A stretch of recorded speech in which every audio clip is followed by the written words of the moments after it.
But I believe that by overwhelming majority in all the Americas, you and I, in the long run, and if it be necessary, you and I will act together to protect, to defend, by every means at our command.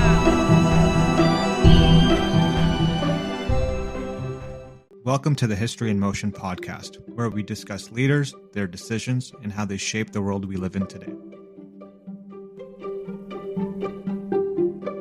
In this episode of the History in Motion podcast, we delve into one of World War II's most dramatic moments, the Battle of the Bulge. Amid the frozen Ardennes, a surprise German offensive tested the Allies at a pivotal point in the war. At the heart of this saga is Brigadier General Anthony Tony McAuliffe of the 101st Airborne Division, whose legendary statement of nuts became a timeless symbol of defiance under siege in Bastogne. We also turn to Jeep Show, a captivating account of how makeshift entertainment reached troops in dire conditions, helping sustain morale when warmth and supplies were scarce. Join us as we explore strategic maneuvers, stories of courage, and the uplifting power of a little laughter in the midst of conflict and chaos. This is the History in Motion podcast. Welcome back, everyone, to another episode of the History in Motion podcast, where today we'll be heading to December 1944, to the tail end of World War II, and specifically the Battle of the Bulge. And this is a big battle for the Allies, for the Germans, right at the end of the war. But it really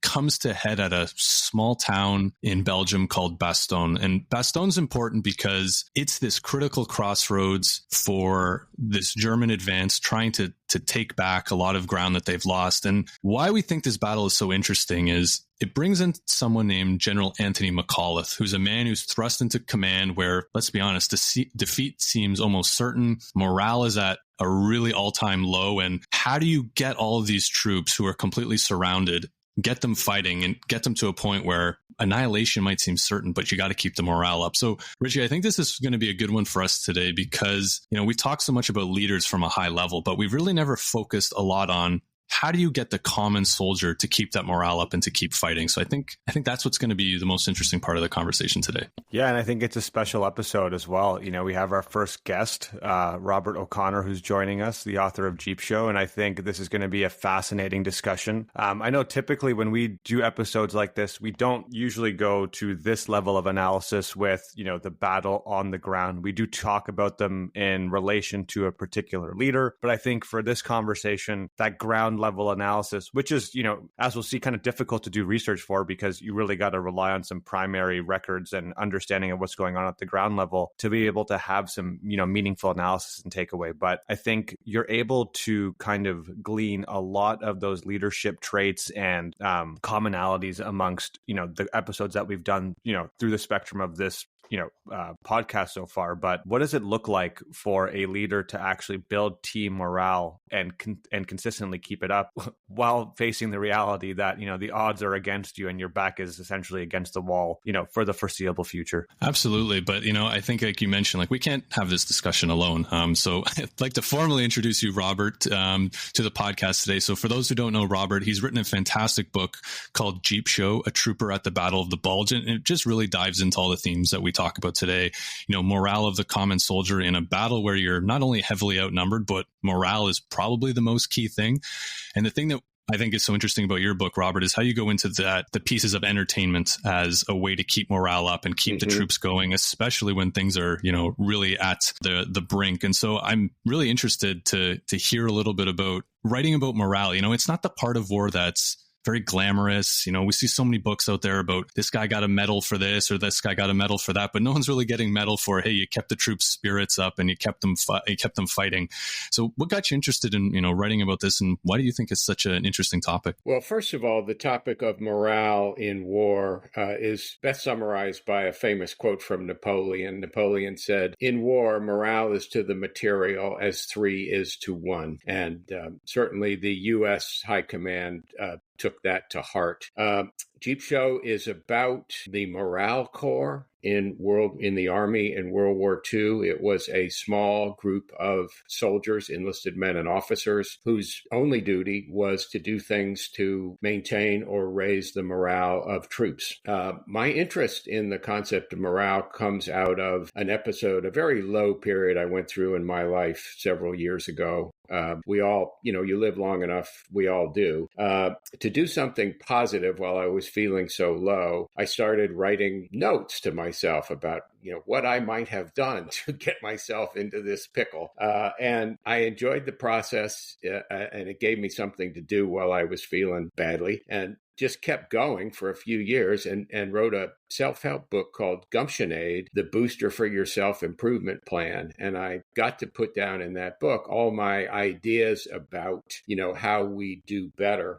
My father, a World War II veteran, he served overseas, had a quote on his desk. He never talked to me about it, but I saw it. And the quote was from a 19th century British biologist, Thomas Huxley, trivia, Aldous Huxley's father. And the quote was this, the quote both encouraged me and haunted me for years. He said, "The most valuable result of all education is the ability to make yourself do the thing you have to do when it ought to be done, whether you like it or not." Yeah. Isn't that talking about, adulthood or maturity or morale? Very simple, but one thing, I've learned is simple and easy are not the same thing. So I developed a great interest in morale from my own situation, and then, reading about it and how we do the hard things in life. And, what I learned from my own experience, and I'm sure you all will agree, enthusiasm is not enough. Willpower is not enough. It's really doing the hard things. It's really about doing things out of love for others. And, this translated down to frontline combat soldiers. America fielded millions of citizen soldiers who disliked the goddamn army, were ambivalent about their officers, and resisted the trappings of military hierarchy, which they called chicken shit. Yet many of them will remember their service as the ennobling experience of their lives. If you ask them, they will tell you they fought not for their country, not for lofty ideals, but for each other, for their buddies, to get the job done and get home. To me, Richie and Paul, this is biblical. Greater love hath no man than a man lay down his life for his friends. And that is what frontline combat soldiers would routinely do, was lay down their lives for their buddies. So that is a source of morale. And you keep fighting, you keep suffering, you keep being present because you're doing it for your buddies. Yeah, I think I got about 3 or 4 quotes that are going to have to go on my wall now after that, Robert. I think, I think it's like you have to think sometimes, like, what compels a lot of these guys not only to sign up and volunteer for something like this, but to keep going day after day after day, and then also just have this level of confidence of just, hey, I got to get the job done. And you hear stories of, someone gets wounded, they're in a field hospital and the doctors are saying you can't go back out. And then all of a sudden they've disappeared, right, and they're back on the front lines with their buddies because You're right. They're like, I don't want to be assigned to another unit because if I'm going to die, I want to do it against my best friend who I've been in a foxhole with since, day one. And I think you've hit the nail on the head there. It's a level of, you're not doing this for yourself. You're not doing this for, your glory. You're doing it for your buddy in the foxhole next to you and, the people back home that you're fighting for. And I think, we hear it all the time throughout history about, the will to fight, the hearts and minds of the soldiers. And, just in Rich and all the episodes we've done, we've been reading about battles and it's like, oh, and 150,000 soldiers surrendered. And you're like, how the heck did that happen? And it's like, well, because it didn't have the will to fight versus, you'll see something like Iwo Jima where you look at, Japanese casualties and it's like, a handful of them surrendered and the rest refused to give up. And so, you find this difference. And I think when you read a lot about history in terms of battles, you see a lot of that where it comes down to the side with the morale is, as you said, Napoleon says, hey, this if I'm going to have one or the other, right, I'm going to pick morale 3 times over. So, I think it's a perfect way to kind of sum that up because it's such an underlooked part of, warfare across every facet of history. Also on morale, the main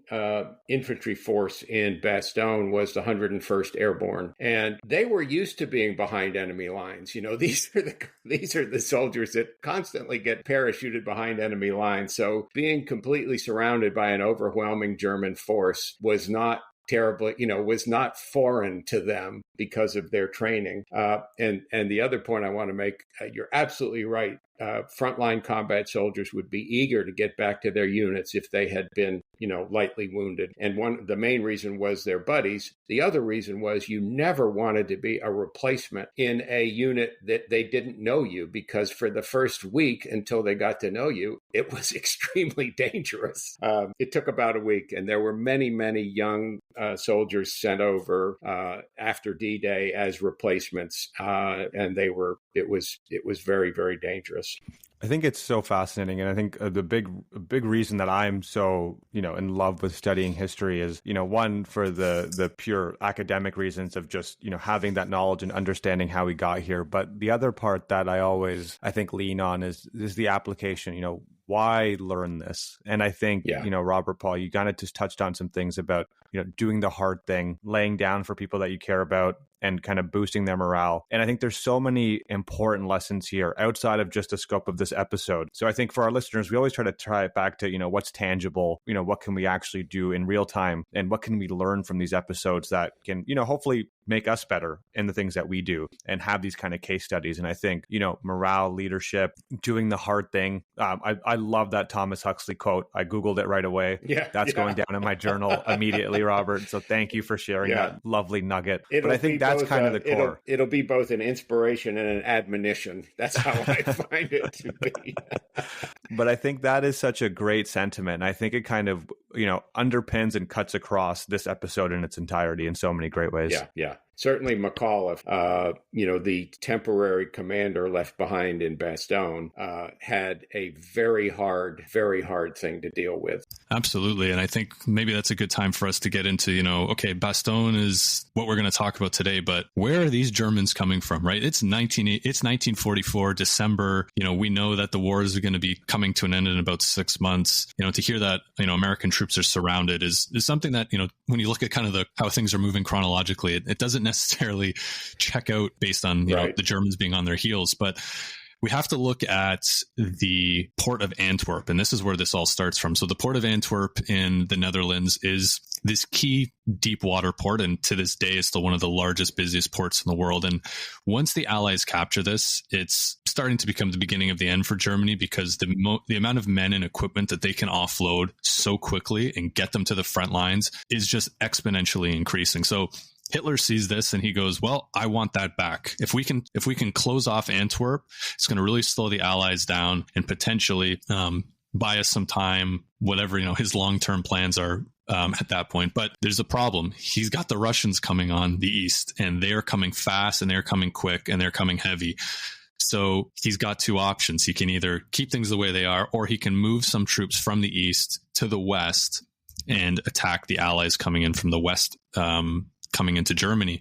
And so he decides to do that. And so what he does is he attacks through the Ardennes forest, which I find funny because the Allies are caught completely by surprise by this, which is exactly what happened in 1940. They're like, oh, the Germans will never attack through the Ardennes. And sure enough, they do it again.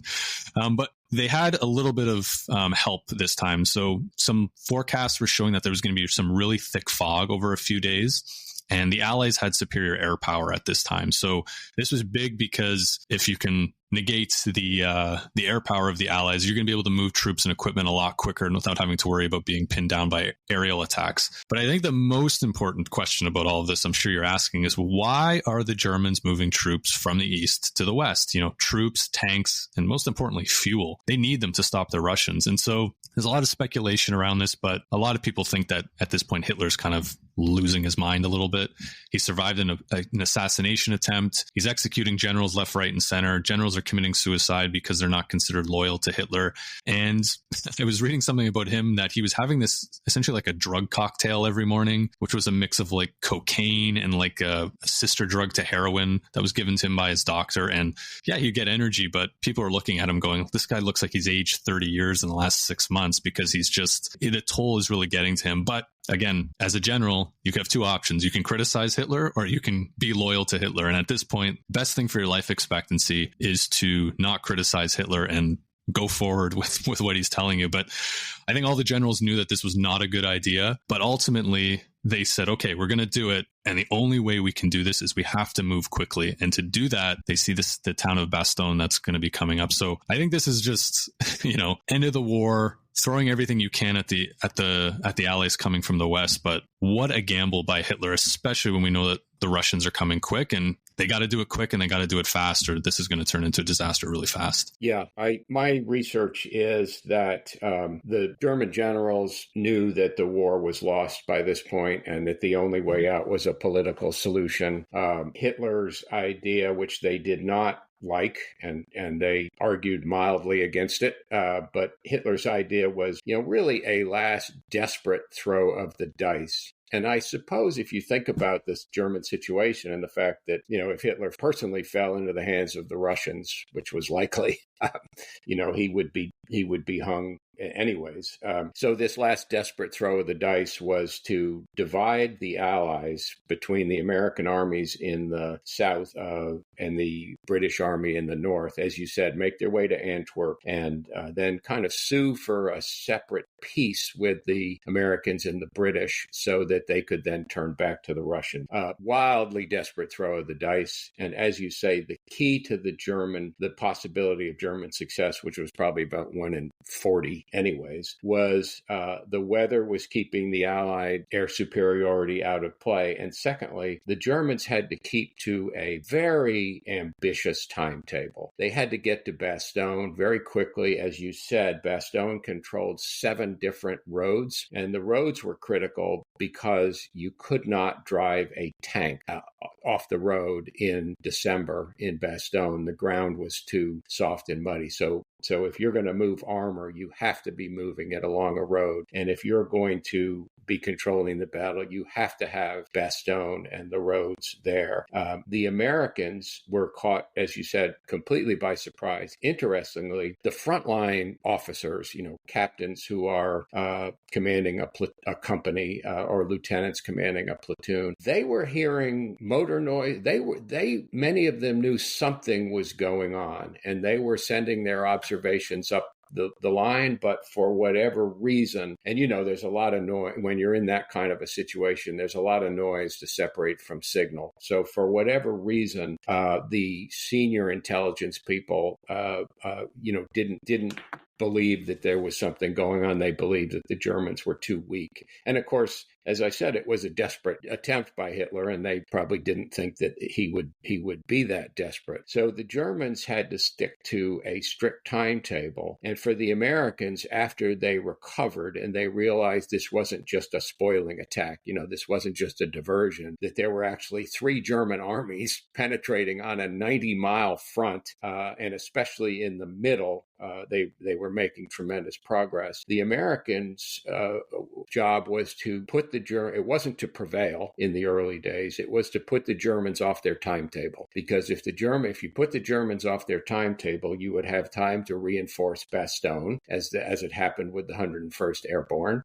You would have time to get the British to the River Meuse, which the Germans would have to cross if they made it that far. So what I found was that in the early days, there were holding actions, if you will, where American forces that could be assembled were used not to prevail against the German armor and infantry moving west, but instead to just delay them for 6 hours. So one of the chapters of the book, and I in the book, even though it is a novel, I stick very closely to the timetable and the battles of the first few days into Bastogne. In one of the chapters, the protagonist finds himself at Antonioschaft, which is west of the German border in Luxembourg. And it's nothing more than a crossroads. There's no houses there. There's no town there, but it is where the road west from the border meets the road to Bastogne. And they are waiting. the force that can be assembled is waiting for the inevitable attack by the German armor and infantry. They know they will be overwhelmed, but they're trying to buy 6 or 8 hours, and they do that. And the protagonist experiences what it's like to be waiting in a foxhole for the inevitable attack. So it was a wild gamble by Hitler. He was probably a bit out of his mind if he wasn't already in his adult life, and it really had almost no chance of succeeding. But Bastogne was a critical point that had to be taken, and thus the defense of Bastogne has rightfully so taken on a legendary quality. Interestingly, I did talk to or read about a war correspondent that was actually in Bastogne at the time, and this shows up in the book, and he said, it was an instant legend. Even before Bastogne, the battle was over, newspapers in America were carrying stories and headlines about the battling bastards of Bastogne and, the courageous defense and all that. So in typical American media fashion, we didn't even wait to create legends. We created media legend right at the time. And then, the brilliant miniseries Band of Brothers in our more recent years has, rekindled that legend. But it was happening in real time. It's amazing to think about the expectation of those soldiers, waiting for the inevitable might of the, German infantry to essentially rain down on them. I always find when I'm doing episodes like this and we're doing research, and I'll take it back to even when I was in my undergrad, trying to put myself in their shoes and trying to, understand what their mind frame must have been like, sitting in that foxhole, just waiting with anticipation for, hellfire probably to just rain down on you. Right. It is just it really is mind blowing in so many respects. So go ahead, Robert. Oh, excuse me, Paul. At that crossroads at Antonio Shaft, there's a very lonely feeling when the American artillery stops coming down ahead of them because they know that the artillery has had to pull back. Thus, they are naked, waiting for the Germans to arrive. So very scary. And by the way, it was cold. It's very cold. Yeah. And I was even reading too, Robert, the 28th Infantry was located around the Ardennes, and they were placed there because they were like, look, you guys have done a ton of fighting. Things have been really hard for you guys. Here's a nice break, show up in the Ardennes, and who's taking the brunt of this attack? It's the 28th Infantry. Yes, absolutely. They were involved in a very bloody and frustrating stalemate called the Battle of the Hurtgen Forest in November, and other division was rotated in, and they were sent, to the Ardennes. It was the border with Germany. American troops were up to the German border. So, it was the border with Germany, but it was considered very unlikely that the Germans would attack there because even though they had been through there in 1940, that was in the spring. This is winter, and the Ardennes is very hilly. It snows about 6 feet at a time. It's full of forests and tree farms, and it's very hard to get around. Interestingly, Eisenhower, the supreme commander, and Omar Bradley, the commander of the that part of the army, they were aware there was some risk. They were not, completely, blind to the idea that the 28th and a couple of other divisions were very thinly stretched along about a 90-mile frontier. So they were not unaware of the risk. They just thought it was acceptable.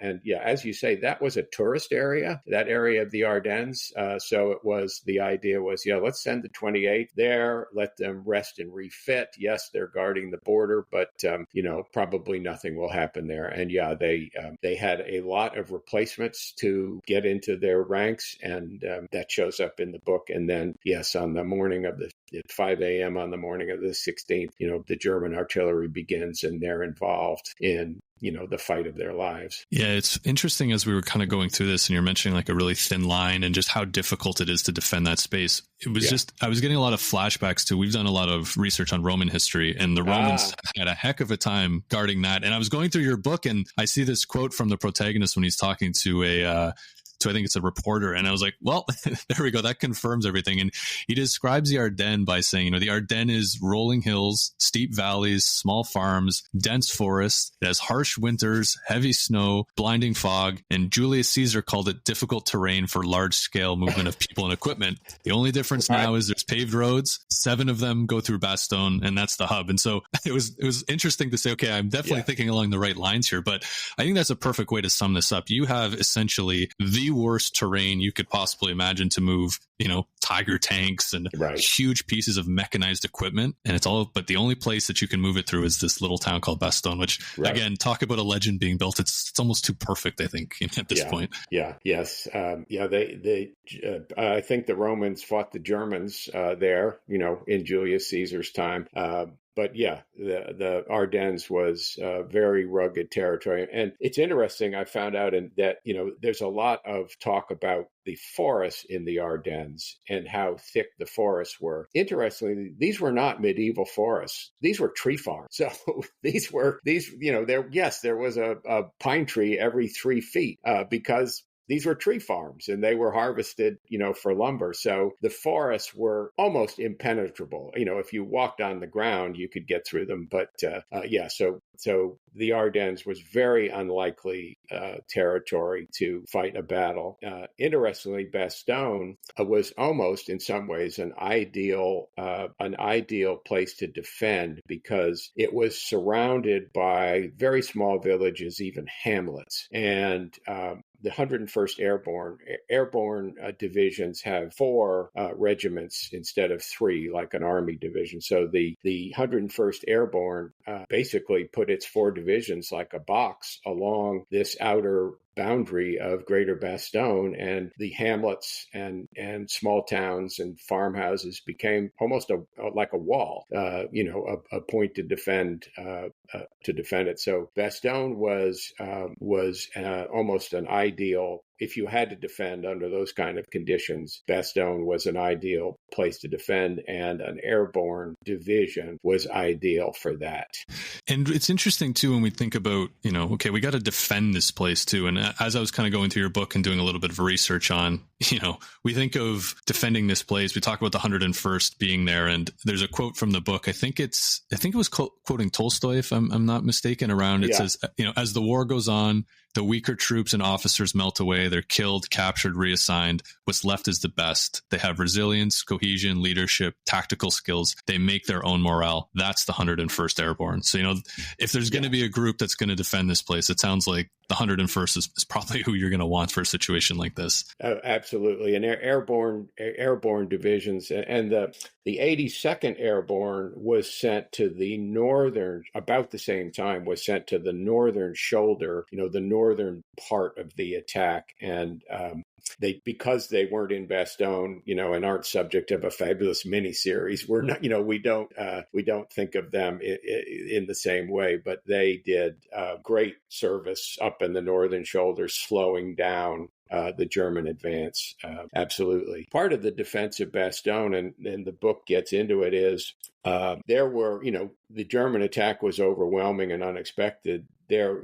And so companies and platoons and even, battalions were overrun, but some riflemen and other combat infantry and artillery made it back to Bastogne. And then there were rear echelon soldiers in Bastogne, telephone operators and mechanics and cooks, bakers and clerks. And then in the book, one entertainment soldier, the protagonist, they were organized into a combat team called Team Snafu, situation normal, all effed up, army slang. And they were organized into Team Snafu, and their job was to fill the gaps between the 4 101st Airborne regiments. And so very interesting. Of course, the 101st rightly gets the praise, and the publicity, but sort of unsung heroes were these rear echelon non-combat soldiers who were formed into Team Snafu and whose job was to fill the gaps between the 4 airborne divisions. And they did their job. Speaking of morale. So it sounds like, the 101st is there, but, you're mentioning, all all these different types of divisions like artillery, armor, all these guys are just, sounds like they're just grabbing whoever they can get their hands on at this point, Absolutely. right? Because they know that they're going to be surrounded very quickly and they need to get anybody in there. So this is pretty much anybody who's enlisted. We're going to throw you in and find some work for you. Absolutely. Remember, enlisted soldiers are under orders. So if they tell you you're going to be cooking spaghetti today, you cook spaghetti today. If they tell you here's a bazooka, you're going to have to go out on the front line and try to stop German tanks. Yeah. That's what you have to do. You're under orders. Yeah. Tell me more about the entertainment enlisted men that you mentioned, because from my understanding of, entertaining the troops, right, it was always, the Hollywood celebrities coming over and doing these kind of big, sort of things, but they weren't enlisted in the military. But you're talking here a little bit about there was actually enlisted entertainers in the army, because like to get to somewhere like Bastogne or a front line, you're not sending a Hollywood A-lister out to, to hang out in Bastogne with no winter clothing in the middle of December, right? Right. The Army was very concerned with, as we talked about, the morale is to the material as 3 is to 1. Any Army is aware of that. The U.S. Army was very concerned about that, and they had a branch called the Morale Corps. And that's what I call it in the book. It was actually called the Morale Corps till 1942, and then it became Special Services. But for simplicity, I just call it the Morale Corps in the book. They had a program of many different things. For example, there were armed services editions of books. We printed millions and millions of books in a very unusual kind of horizontal format, so they would fit into a field jacket. And we printed millions of books and distributed them to soldiers on the front lines and in the rear echelon.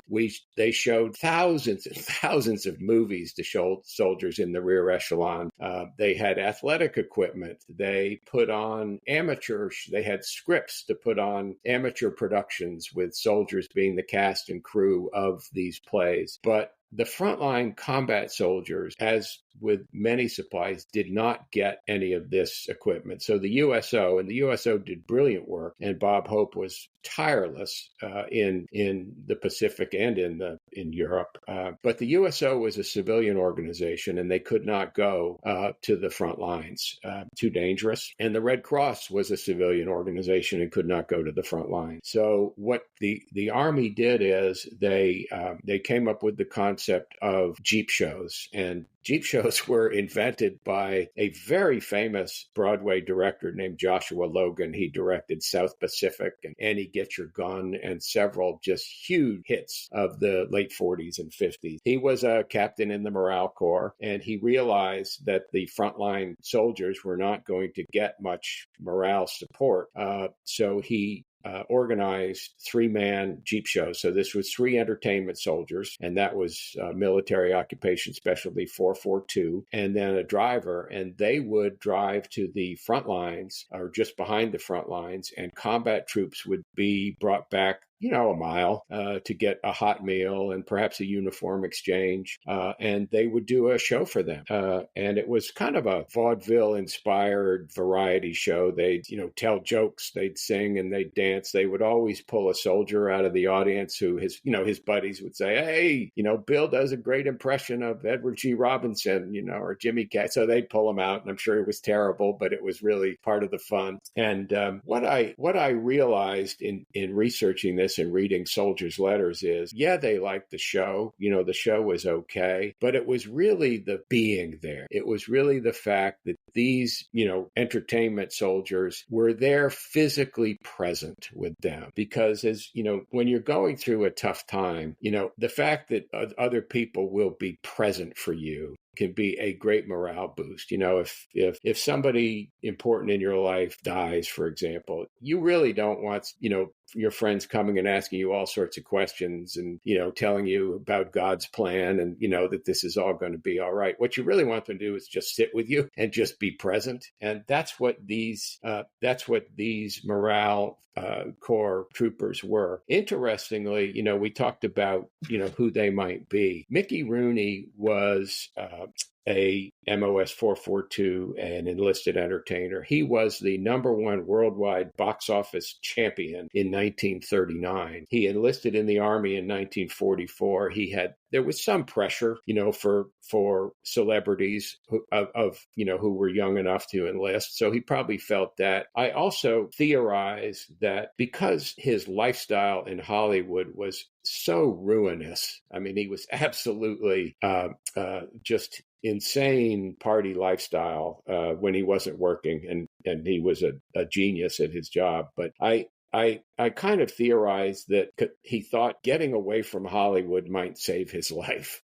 He could have gone to Hal Roach Studios was 10 minutes from his house in Hollywood, and many celebrities enlisted and did honorable service there. Ronald Reagan worked at Hal Roach Studios. Mickey Rooney could have, but he wanted everything. He wanted to be overseas. And so I found out about, I'll give you a couple of other names of these enlisted entertainers, none of whom were famous at the time, but they became famous afterwards. Mel Brooks of Young Frankenstein fame was an MOS 442. Red Skelton, a very popular comedian in the 50s and 60s, was an MOS 442. Burt Lancaster, Dick Van Dyke. And interestingly, Sammy Davis Jr., a black man, was an enlisted entertainer. And you probably know that the Army was still segregated in World War II. And I have a theory, which I have not investigated, but I have a theory that Sammy Davis Jr. might have been the first black soldier to integrate the U.S. Army because, of course, he was doing Jeep shows with two white soldiers. I haven't checked that out. I may not. I may just want to keep that idea as a possibility.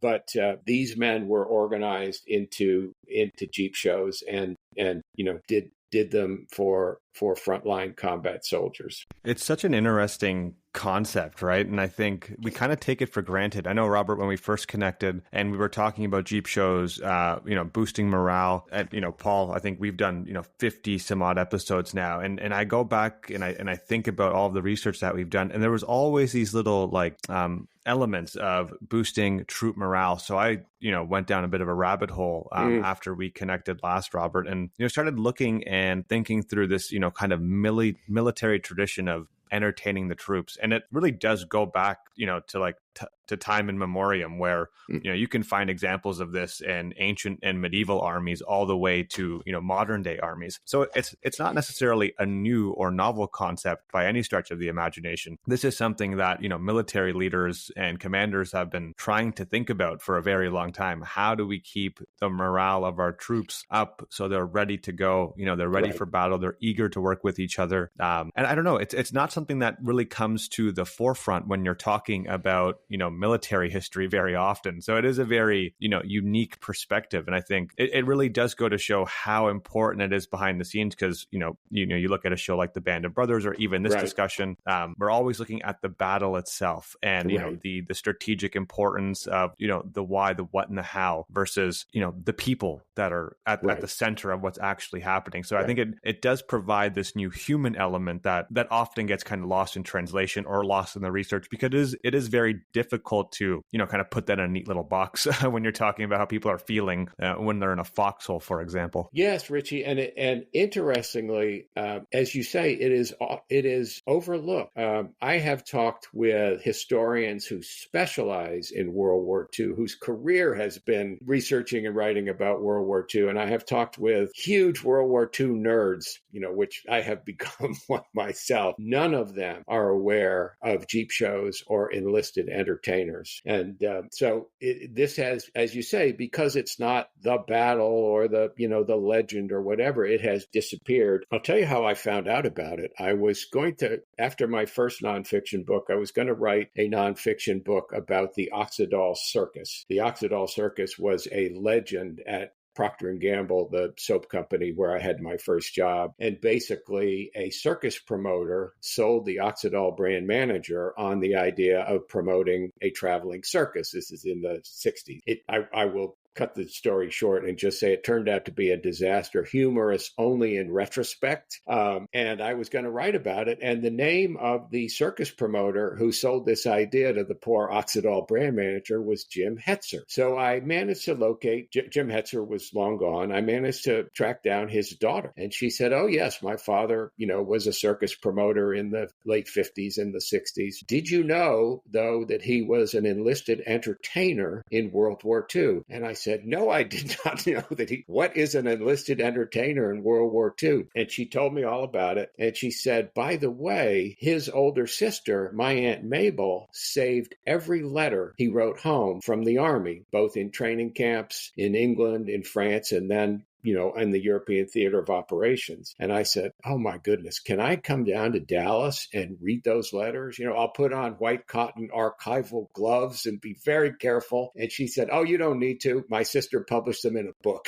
So I bought this book called Mabel's Letters, and it's literally, 150 letters written from the Army and also from Mr. Hetzer's unsuccessful attempt to break into show business in New York in the late 30s. And I had primary sources about this little known facet of the American effort in World War II. I then found in the endless internet, I stumbled across the manual that the Army published for the Morale Corps. And this manual was from, I think, September 1944, and it is 70 pages of instructions of, how to put on a show for soldiers, how to, in the rear echelon, here's the scripts and here's the stage material you can order, and, and then, here's a Jeep show, and here's, how you hook the microphone up to the battery, and here's the trailer you can use, to bring your set with you if you're going to get fancy. So, and it's almost absurd to read in the year 2024, 2025. But so I had these two primary sources, and I knew writing is my work now, so I had to find something to write about. So I decided that the Oxydol Circus would be volume 3, and I decided to write the first volume inspired by Jim Hetzer's life, about a man named Jim Tanzer, a fictional character who volunteers to be in the Army in 1944, even though he had a rock solid deferment. He's a little bit old to be in the Army, wants to be a paratrooper, and they look at his pre-war show business experience and stick him in the Morale Corps. And I very much wanted to involve the Battle of the Bulge for many reasons that are apparent from what we've talked about. And so I had to make it fiction. And thus the book we're talking about, Jeep Show, is based and inspired on the real life of a real person. But it is fiction, and I got to thus involve the character in the Battle of the Bulge and the defense of Bastogne. And he also goes he is present at the liberation of a concentration camp later on, and then assigned to occupied Germany in late 1945 and 1946. And, that gives, again, that portrays the experience of many, many American soldiers in the war. So I wanted to put that in as well. Yeah, I was just, as you were talking, I just kept thinking, thank God the Army, they're just so good at documenting things, like 70 pages on Jeep shows. It's like, thank you very much, because that makes our job a heck of a lot easier. But yeah, I love kind of the way you were able to, mix in this very unique piece of World War II history that, again, Richie, I can speak for Richie. I'm sure that we had no idea that Jeep shows existed until we had a conversation with you, and, this really important battle that happened. But I think we should maybe just switch gears a little bit here. And, we're talking about, we've gotten to Bastogne. We understand that we got to keep all this morale up, but, we haven't really talked too much about General McAuliffe. So I think this is an interesting point because, he's not the supreme commander. He's not even the division commander. He's just the highest ranking guy that's left. But, is he just a guy, or is there a little bit more to talk about? So I don't know, Richie, if you want to start, maybe take us through a little bit of what you found about McAuliffe, because I think it's going to be nice to kind of put a face to the name and understand a little bit about who he is before we get into, the actual specifics of the battle and, how he worked to keep morale up. Yeah, I think McAuliffe's a very interesting guy. I didn't know much about him up until until, this episode when we started doing research, and I'll try to keep it pretty high level because I don't want to get too deep in the details. We tend to do that around here. But, he grew up in Washington, D.C. So obviously he's kind of surrounded by this, vibrant political energy. His parents emphasized education and public service, which, we'll see as the silver lining that kind of cuts across his life. His father worked at the U.S. Treasury Department. His, mom was, I think she stayed at home, but, really did do a great job of, instilling the sense of civic responsibility and passion for leadership in him. Apparently he was very skilled at mathematics and science. And I think these are some of those formative influences, that prepared him to thrive when he arrived at West Virginia University, where he studied engineering and sharpened his analytical skills. And I think, Paul, when we look at someone's bio, we always kind of see these little nuggets, splattered across their early lives, and you see how they kind of evolve and manifest later. And I think that's one of those nuggets that we're going to see. So by 1916, his aspirations led him to the United States Military Academy at West Point. And obviously that is a fiercely competitive institution that, only ends up validating his scholastic excellence, obviously his high moral character. And obviously, they're in the business of training and creating future military leaders. And I think McAuliffe is definitely, the mold by which we're doing that. So he graduates from West Point in 1918 during World War I. His experience is kind of accelerated during his training regiment because they're trying to rapidly produce officers at this point that are capable of going to the front line. The war ends before he could actually be deployed. So his time at the academy, does lay a very strong foundation, in his discipline, his kind of framework for teamwork, his intellectual rigor, all of the traits we kind of associate with great leadership and especially military leaders. And then there's this kind of interwar period where he continues to kind of build these qualities, looking at his life, the values, his formal military education. And I think historians looking back at this point of his life would probably emphasize how these experiences were quite formative for him. He had unwavering support from his parents. He was highly educated, and he was uniquely positioned to rise to the challenges that would, eventually lay ahead. And this is kind of, right up until the World War II period where, even prior to, the point at which we're talking about, he's already recognized as a officer with very deep technical expertise in artillery. And I think this is one of those key footnotes that you would double underline for this particular episode because it's very important.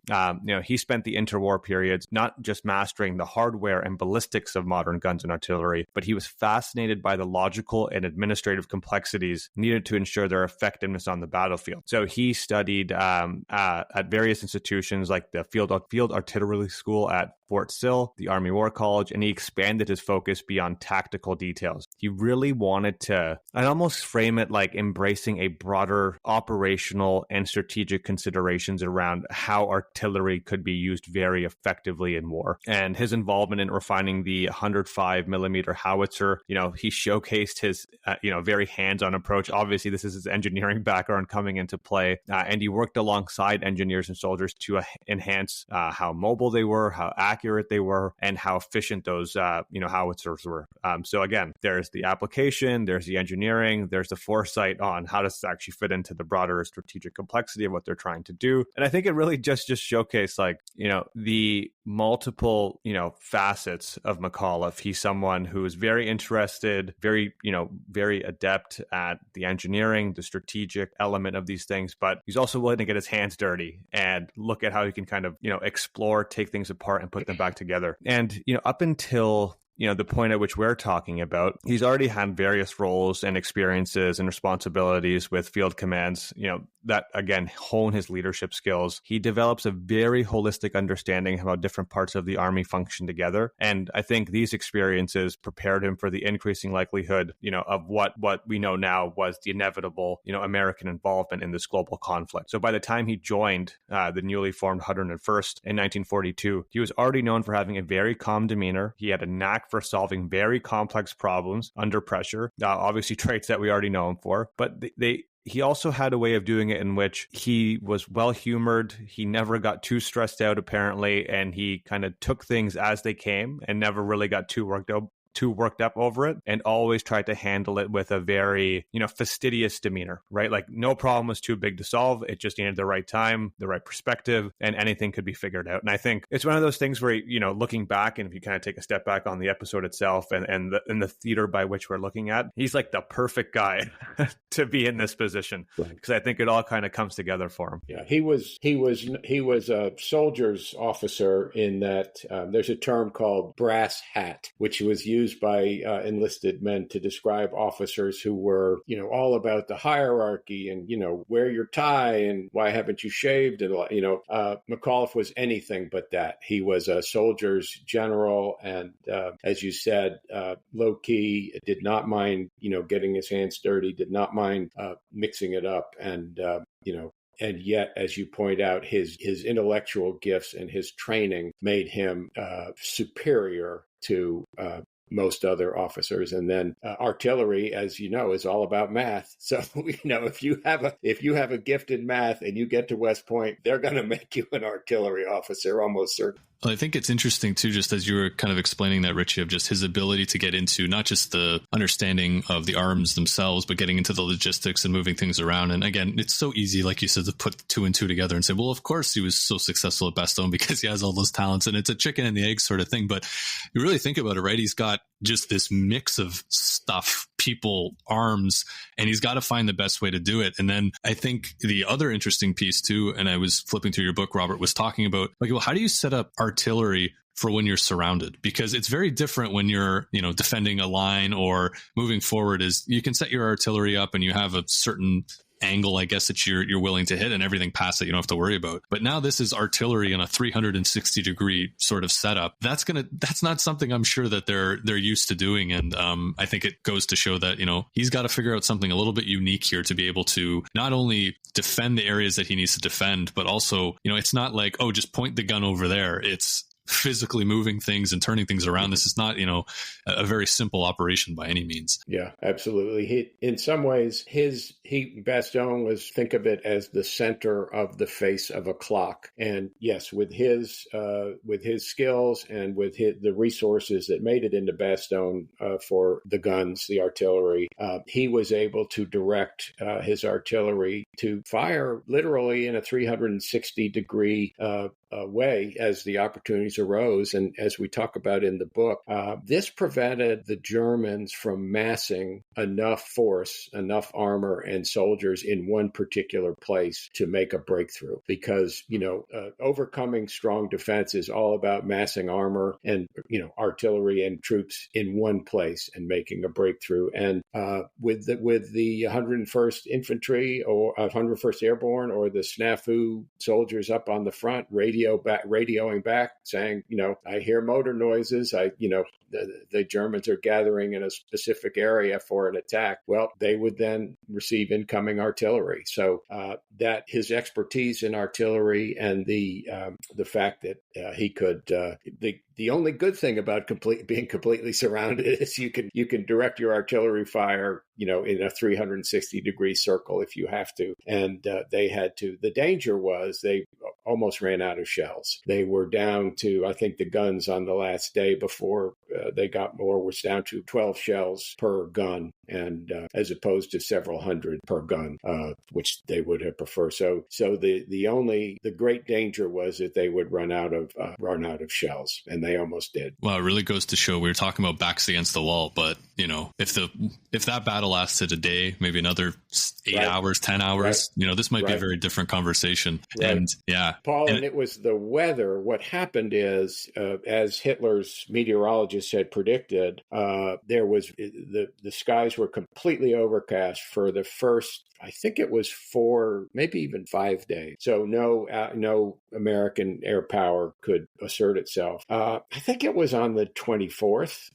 The skies cleared. They woke up and it was, and so the first thing that happened was these hundreds of C-47s. This was the Sky Train, the cargo the cargo planes in World War II. Hundreds of C-47s that had been already loaded in England parachuted supplies into Bastogne. And the most important thing they dropped in the first 2 days was artillery ammunition. And then the next thing was gasoline. And then the next thing after that was medical supplies. And they even had doctors come in on gliders. Talk about heroic service. Yeah, MD, Dr. Smith, MD, we're gonna put you on a glider. You're gonna be gliding through German anti-aircraft fire, and hope you don't hit a tree landing in Bastogne. And when you get out, you're gonna be doing surgery on gravely wounded American soldiers. So the skies cleared, and the American logistics were able to assert themselves, and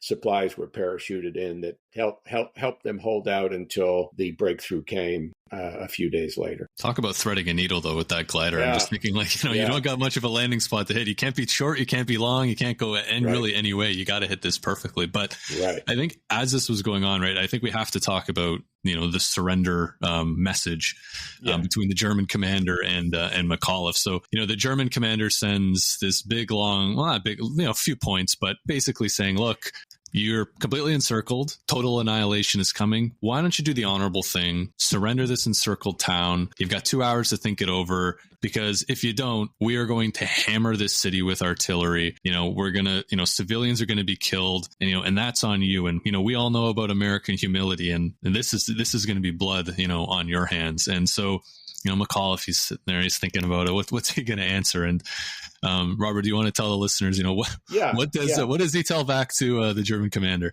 So this letter was presented at the front lines. The German officers came forward under a white flag, and they presented it to whatever 101st Company was there, and it was driven back into Bastogne. They actually took the Germans with them, blindfolded the German officer and took him with him. And McAuliffe was actually taking a nap. He'd been up all night, meeting with his top officers. And so he was taking a short nap. So he woke up and he was handed this letter by an orderly. And he said nuts. And, I'm not sure he believed it was an actual, that it was an actual offer, but, he was just woken up. He said nuts. And the American colonel said, no, what do you mean? He said, just tell him nuts. And they had to explain. So they told the German officer this. And of course, the German officer did not understand what nuts meant. So they explained it to him. Interestingly,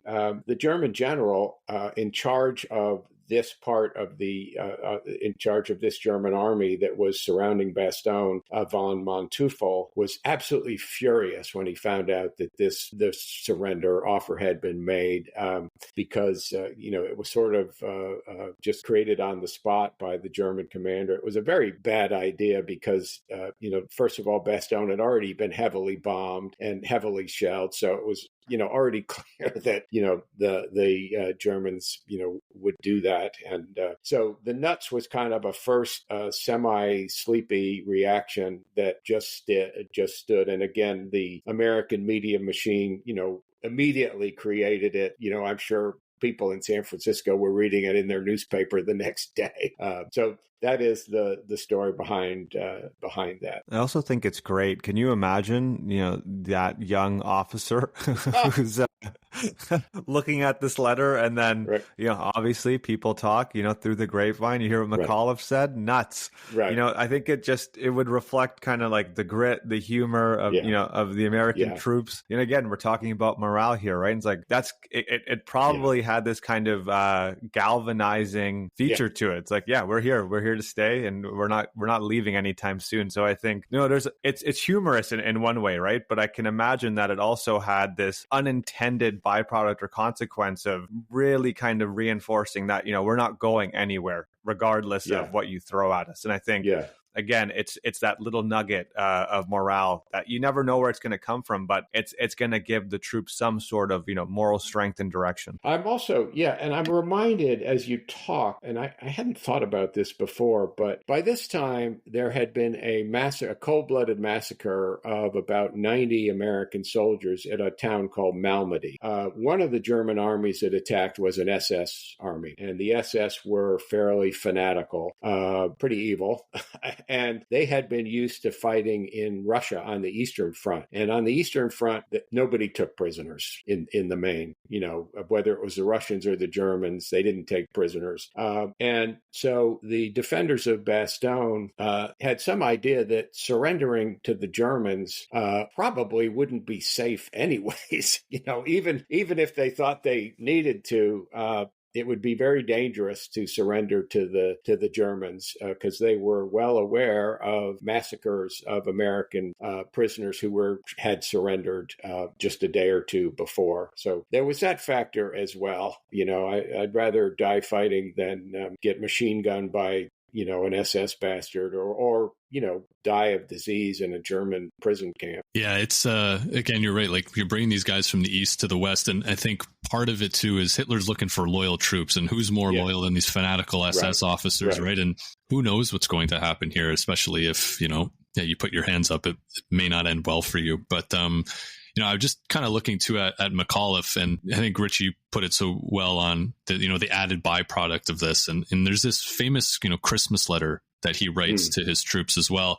And I'm just kind of flipping through it. And what I really love about it is you can just see, like you had mentioned, Robert, like he's a soldier at the end of the day. He understands, what's happening. And he starts the letter off by saying, it's December 25th, 1944. And he says, "What's merry about all this, you ask? We're fighting. It's cold. We aren't home, but basically we have stopped everything that's been thrown at us." And he kind of goes through a whole bunch of things, but he basically says, "Look, I get it. It's cold and you aren't home. And I don't know how I can wish you a Merry Christmas on this day." But he goes, we've given the people back home, the best Christmas present that they can ask, that, we're still fighting for them and their freedom. And I think that tied back really nicely to what you were saying at the very beginning, Robert, around morale, right? Of, you're not doing this for yourself, you're doing it for the people next to you. And I think McAuliffe so eloquently puts it here that, there's nothing merry about what's happening right now, but the gift that we've given to our people back home, that's why we do this. And I think it ties in so nicely. And never mind the nuts remark as kind of being a humorous play, but now he's kind of hitting on the emotional side as well of,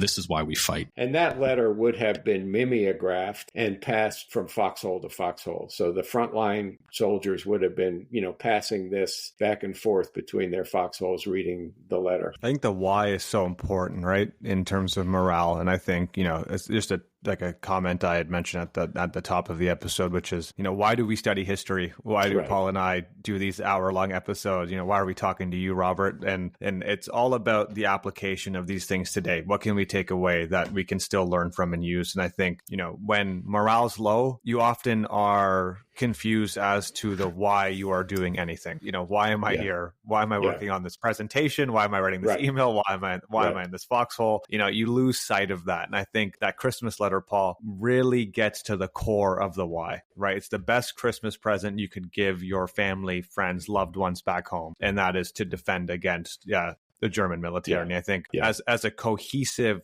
thing to communicate, that's a very, very powerful one, especially on a day with so much significance like Christmas. It did help, as you say, thinking about the home front. In World War II, America was all in to support the war after Pearl Harbor. So Hollywood was all in. Selling war bonds, touring USO shows, business was all in. The largest American industries were completely turned over to weapons production. We didn't make an automobile in America for 3 years during the war. Kids did scrap metal drives to find, to help the troops. And there was rationing, and, you were supposed to save your cooking oil because it could be turned into TNT. And so part of, what helped the morale of World War II soldiers was that the whole nation was totally in supporting the war. And, you get to Korea 8 years later, and the nation is like, well, it's important to fight communism, but, it wasn't, the whole nation wasn't involved in that way. And then you get to Vietnam, 14 years later, and you have a nation divided and wretched morale among the frontline so most of the frontline combat soldiers.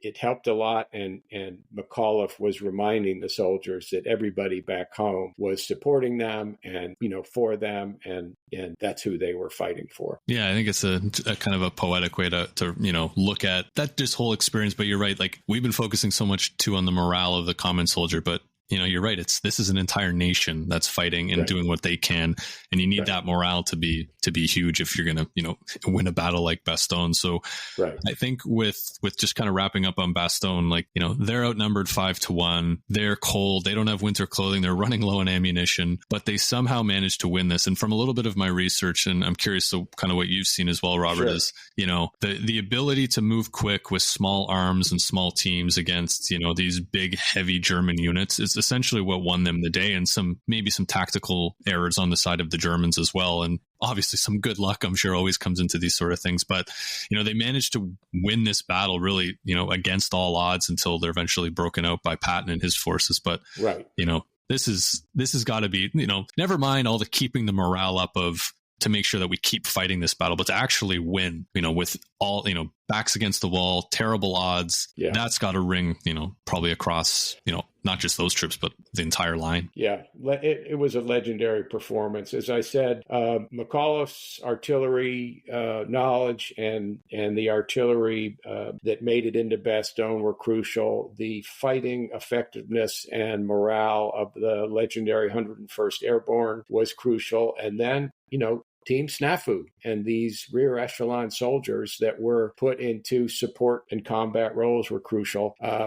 Hitler's plan involved, was so, speed was so important to it that while the German troops were surrounding Bastogne, other German troops were bypassing Bastogne and trying to move further west. So the plan was overambitious, and I think if all the German troops had tried to break into Bastogne, they probably would have been able to do it. I don't think it would have changed the outcome of the war in any great way, but it probably would have lengthened the war by several months. Yeah, absolutely. And again, it's the little things, right? Like, sure, it's a little battle that maybe it's not so thought about, or it becomes huge like Bastogne, but these little things add up. And I think the thing I love most about all of this is, like you mentioned, 12 shells left per artillery gun. They're cold, they're hungry, they're lacking of supplies. Patton breaks through and breaks them out. And if you still ask, and I think the thing was, until a lot of these guys in the 101st Airborne passed away, was if you asked them, did you need Patton? Every one of them said, absolutely not. We were fine. Yeah, we had this. We didn't need that guy. We're not, don't give him the credit. It was, we had this. And I think, again, to talk about the hearts and minds of the soldiers, right? To have this level of confidence, even though deep down, oh, thank God Patton's here, we can maybe have a hot shower, is, I'm not going to let that because we're the best, and, the guy beside me is the best. Well, and what the 101st would say about Patton was, they'd call him, old guts and glory, our guts, his glory. They respect the common soldier respected Patton, but they probably they probably preferred McAuliffe as their commander to Patton. Absolutely. Yeah. And I could see why. Yeah. You're a little bit more of a soldier versus, Patton's a little bit different, but I think we're getting close to the point here to wrap up. Rich, is there anything else you wanted to add, or should we put kind of an end on this? No, I think we've covered a lot of really good stuff here. I think from like McAuliffe's, where he kind of goes after this, I think he retires as a 4-star general. I'm just looking at my notes, and then he receives numerous military honors. He held several prominent roles in the U.S. Army.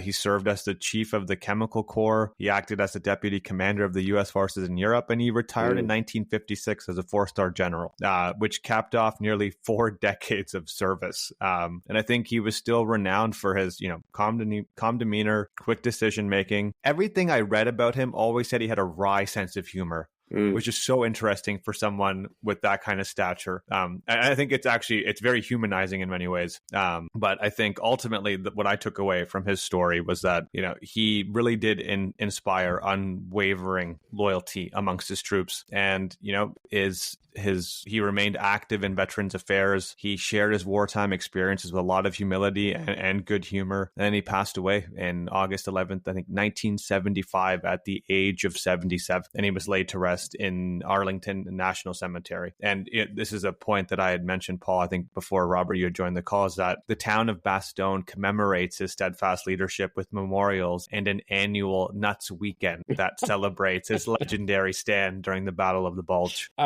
It might be interesting to your listeners. I caught his sense of humor and created a little episode where very early on December 25th, after the protagonist, the entertainment soldier, has been ordered to put together a show in Bastogne for the wounded soldiers in the basement, he is actually at the typewriter in front of McAuliffe's office, and McAuliffe happens to come out and talk to him. And so I'll read it. It's a testimony to his sense of humor. He asks Private Tanzer, he says, "What's on the bill, Private Tanzer?" And Jim Tanzer says, "I have a mix of soldiers and locals, all amateur, sir, except for a mule." Jim pulls the paper out of the typewriter. "Here, sir." And McAuliffe says, "Sergeant Splinters?" And Jim Tanzer says, "That's a dummy, sir. Private King wants to be a ventriloquist." McAuliffe then, "This William Hoke, is he a journalist?" McAuliffe asks. "He's a POW, sir. American, family moved to Germany in 1934. Not SS, he's a Volksgrenadier. He was drafted." McAuliffe says, "You know the Geneva Convention forbids abusing prisoners of war. I won't put him on after the Animal Act."